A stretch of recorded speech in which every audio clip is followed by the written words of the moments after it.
What if one simple change in your daily coffee routine could help control your blood sugar naturally? Before you take your next sip, there's something important you need to know that could change your health. I'm not talking about any miracle formula, and I'm not selling anything. I'm talking about coffee, the drink that's in your kitchen right now, and one detail that changes everything: the way and the timing in which you drink that cup. Hi, I'm Dr. William Lee, a physician, and in recent years, I've closely followed hundreds of patients with prediabetes and type 2 diabetes, especially people over 60. And what I'm going to tell you today is something that has truly changed many of their lives. Brazil is facing a silent crisis. According to the Ministry of Health itself, diabetes cases have increased by 135% in less than 2 decades in our country. Today, nearly 20 million Brazilians have the disease. And data from Vigital, the government's monitoring system, shows that prevalence reaches an astonishing 30% among seniors over 65, 1 in every 3. It's much more than most people imagine. And what worries me most in my daily practice is not just those who already have the diagnosis, but the huge group of people who are right on the edge with high glucose levels, with that unexplained fatigue after lunch, with that constant thirst that doesn't go away, and who haven't yet been diagnosed, or who have but don't know what to do beyond taking medication and waiting. Stay with me until the end of this video because I'm going to show you how a small adjustment, which costs nothing, can make a huge difference in controlling your glucose. But first, I need to tell you something that most people don't know about coffee. Imagine your pancreas as a small factory that produces insulin, the hormone responsible for opening the doors of your cells so that glucose can enter and be turned into energy. When you eat, glucose enters your bloodstream. This factory goes into action, produces insulin, and the glucose is absorbed by the cells. Everything works fine. The problem begins when this factory becomes overloaded. When you eat a lot of foods that spike your blood sugar quickly, the pancreas has to work at its limit. Over time, your cells become less sensitive to insulin.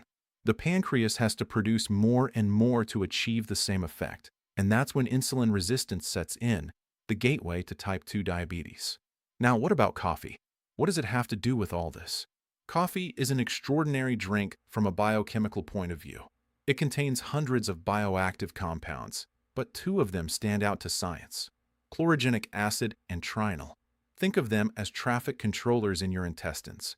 When you drink coffee before eating, these compounds make the absorption of sugar from food slower and more controlled. Instead of a surge of glucose entering your bloodstream all at once, you get a smooth flow that your pancreas can manage without stress. A study published in Diabetes Care conducted by researchers from the Harvard School of Public Health analyzed data from more than 1 million people and reached a conclusion that really impressed me when I first read it. Regular coffee consumption is associated with a significant reduction in the risk of developing type 2 diabetes. And it's not a small effect. The risk decreases in a dose-dependent way. The more cups per day within a reasonable limit, the lower the risk of developing the disease. Then in 2018, researchers from the Karolinska Institute in Sweden, one of the most respected medical institutions in the world, reviewed 30 different studies covering nearly 1.22 million participants and confirmed coffee consumption, both regular and decaffeinated, is associated with about a 30% reduction in the risk of developing type 2 diabetes. But here's the point that almost no one talks about. These benefits depend on how you drink coffee, because the wrong coffee at the wrong time in the wrong way can work against you. And that's exactly what I see happening in my practice far too often. Let me tell you about Mr. Arnaldo, 72 years old, retired, a man of habits. He had been drinking coffee since he was 17 and was proud of it. But when he came to my office, his fasting glucose was 138 and his HbA1c, which reflects the average blood sugar over the last 3 months, was 7.1% above the desired level. He told me, "Doctor, I do everything right. I drink coffee every day. I walk 3 times a week." So, I asked him to walk me through his coffee routine in detail. And that's when I discovered the problem. Every day, as soon as he woke up, before eating anything, he would drink a large cup of strong black coffee. Then, he would have another one at 3 p.m. with a sweet biscuit, and sometimes a third before bed because he thought it helped him relax. 3 classic mistakes that I'm going to explain to you now. Mistake number 1, drinking coffee on an empty stomach right after waking up. This is the most common one and the one that causes the most harm. When you wake up after a whole night of fasting, your body already has elevated cortisol levels, which is the stress hormone, the same one your adrenal glands produce when you're in an urgent situation.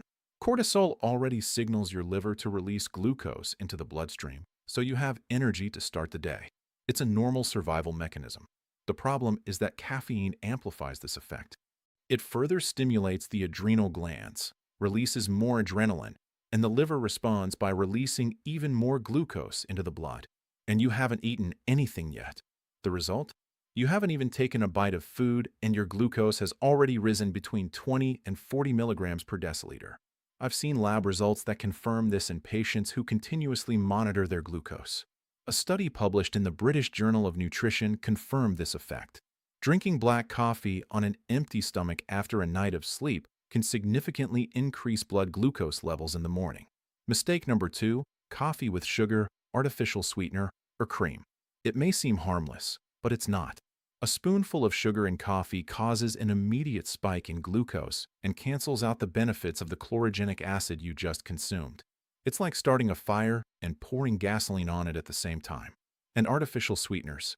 Many people think they're the perfect solution, but recent research, including a study published in the scientific journal Nutrition in 2021, suggests that artificial sweeteners like aspartame and sucralose can alter the gut microbiota, the set of bacteria that live in your intestines and play a key role in glucose metabolism in ways that can harm long-term blood sugar control. And there's an important piece of data released in January 2025, published in the American Journal of Clinical Nutrition by the Harvard School of Public Health, analyzing 3 large American cohorts. Coffee without any additives was associated with a 10% reduction in diabetes risk for each additional cup per day. However, when coffee was consumed with sugar, this protective effect decreased significantly. Translated into practical advice: remove sugar from your coffee. It sounds simple, but it's powerful. Mistake number 3, drinking coffee in the late afternoon or at night. Caffeine has a half-life of 5 to 6 hours in the body. This means that if you drink coffee at 3 p.m., half of that caffeine is still circulating in your body at 8 p.m. It keeps cortisol levels elevated, interferes with deep sleep, and it's during quality sleep that the body regulates part of glucose metabolism. Poor sleep equals uncontrolled glucose. It's a vicious cycle. When I explained all this to Mr. Arnaldo, and we adjusted his coffee routine together, in 8 weeks, his fasting glucose dropped from 138 to 112. His HbA1c went from 7.1% to 6.6%. Without changing medication, without a radical diet, without going to the gym, just by adjusting his coffee habits. Now, I'm going to tell you how you should drink coffee to make the most of the benefits that science has already proven. But first, I need to ask you something. If this content is helping you, give it a like and subscribe to the channel if you haven't already. I have much more content like this that can transform your health in the upcoming videos. And tell me in the comments where you're watching from. I love knowing which part of Brazil my content is reaching. Back to our topic, the right coffee at the right time. First golden moment, breakfast, but not the very first thing in the morning. When you wake up, first drink a glass of water. Wait between 30 and 60 minutes. Eat something that contains protein. Scrambled eggs, a piece of cheese, plain unsweetened yogurt, any source of protein. Only then drink your coffee, and drink it plain without sugar or sweetener. Why protein first? Because protein buffers the impact of caffeine on cortisol. It provides amino acids that the liver uses more efficiently, and this prevents that spike in cortisol that unnecessarily releases glucose into the bloodstream. Research published in the Journal of Clinical Endocrinology showed that consuming protein before carbohydrates and caffeine reduces the post-meal glucose spike. And if you want to enhance it even more, add half a teaspoon of cinnamon powder to your coffee. Cinnamon contains compounds that partially mimic the action of insulin, helping cells absorb glucose. A review published in the journal Nutrients showed that regular cinnamon consumption may contribute to a modest reduction in fasting glucose levels. It's not medicine, but it's an ally. Second moment, coffee before lunch. This is a secret that few people know. About 20 to 30 minutes before your main meal, drink a small cup of plain black coffee without sugar. The chlorogenic acid in coffee will act like that traffic controller I mentioned earlier, slowing down the absorption of sugar from the foods you're about to eat. This reduces the post-meal glucose spike, which is one of the main triggers for developing type 2 diabetes. A study conducted by researchers at Brigham and Women's Hospital affiliated with Harvard Medical School and published in Diabetes Care showed that coffee components, especially chlorogenic acid and trigonelline, significantly reduce glucose and insulin concentrations in the first 15 minutes after consuming carbohydrates compared to a placebo. This effect is real, measurable, and you can take advantage of it without spending anything. Third moment after physical exercise. Do you walk or do any physical activity? Then pay attention. Within 30 minutes after finishing your walk or any exercise, drink a cup of plain coffee. When your muscles are active or have just worked, they become much more receptive to glucose. They act like a sponge, absorbing sugar from the blood to use as energy. Caffeine at this moment enhances this effect, helping muscles absorb glucose even more efficiently. It's a metabolic window of opportunity that most people miss. As for the total amount of coffee per day, the World Health Organization, along with most medical guidelines, considers that consuming up to 4 or 5 small cups of coffee per day within a healthy pattern is safe for most adults. The Karolinska Institute, in the review of 30 studies I mentioned, found that this amount falls within the range of protective benefits against diabetes, but each person is different. If you feel palpitations, anxiety, tremors, or insomnia from coffee, it may be that your caffeine metabolism is slower, which is genetically determined. In that case, reduce it to 2 cups per day or choose a quality decaffeinated option, which also contains chlorogenic acid and retains many of the benefits. Here's a story I need to tell you. Danelli, 68 years old, a retired teacher, came to my clinic with type 2 diabetes, diagnosed 3 years earlier using metformin with glucose still difficult to control. She was the type of patient who followed everything correctly, took her medication, reduced rice, but her BA1C stubbornly stayed above 7.5%. When I discussed her routine, I discovered that she drank sweetened coffee with milk in the morning, coffee with sweet biscuits in the afternoon, and had practically stopped moving because her legs felt heavy. Together, we created a simple plan. Breakfast.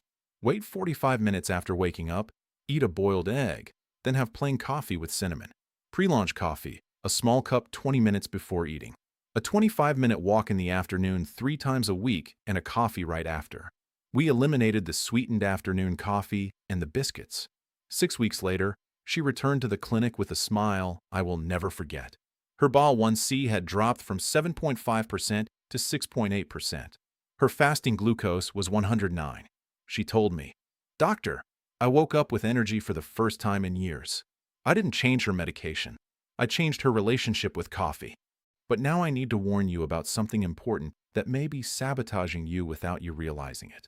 Coffee has invisible enemies that destroy all the benefits I've just described. I'll list the main ones.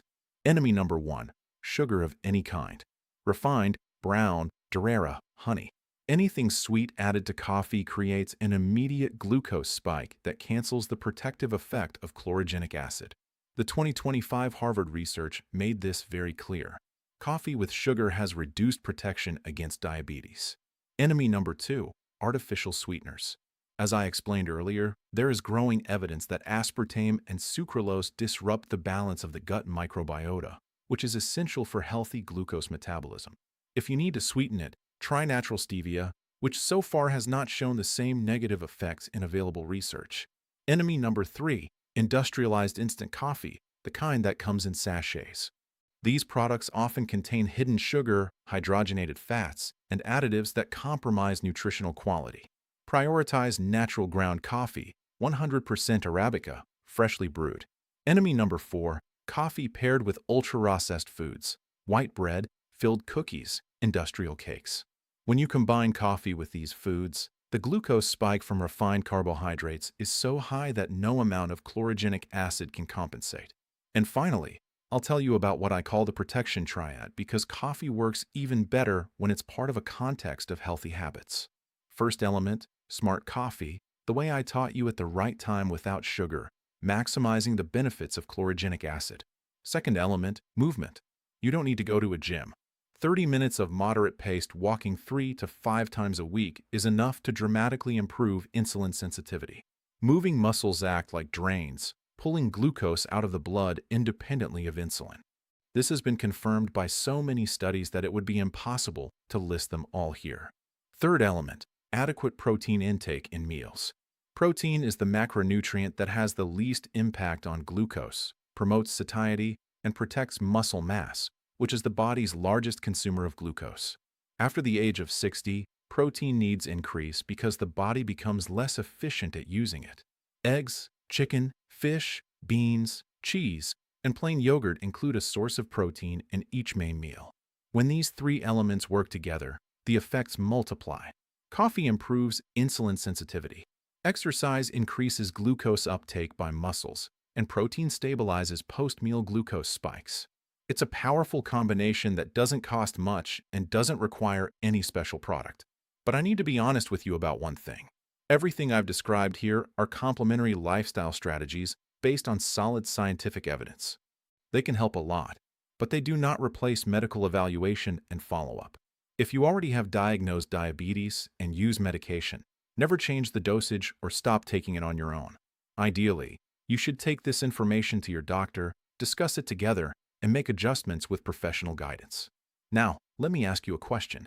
Do you have a family member, a father, mother, sibling, or close friend who struggles with high blood sugar or already has diabetes? Share this video with that person now. You might be giving them information that could change something in their life. Quality information based on science is one of the greatest gifts we can give to those we love. I want to leave you with a thought I've carried with me for years in medicine. Your body is not your enemy. Your body is constantly trying to balance itself, heal, and adapt. When glucose rises, when fatigue doesn't go away, when your legs swell, these are signals. They are cries for help from your body. And often what it's asking for is not a new pill. Sometimes it's a small change, like the time you drink a cup of coffee. Health doesn't live in the pharmacy. It lives in daily habits. In the next video, I'll show you the 5 foods that people with prediabetes need to eliminate from their diet as soon as possible because these foods silently inflame glucose levels and most people have no idea. Make sure to turn on notifications so you don't miss it. I'm Dr. William Lee, and it's been a great pleasure being here with you. Take good care of yourself and take good care of those you love. Your health is shaped by the small choices you make every day. So make them count. Start with one simple change today, and your future yourself will thank you. I will see you in the next video. Thank you.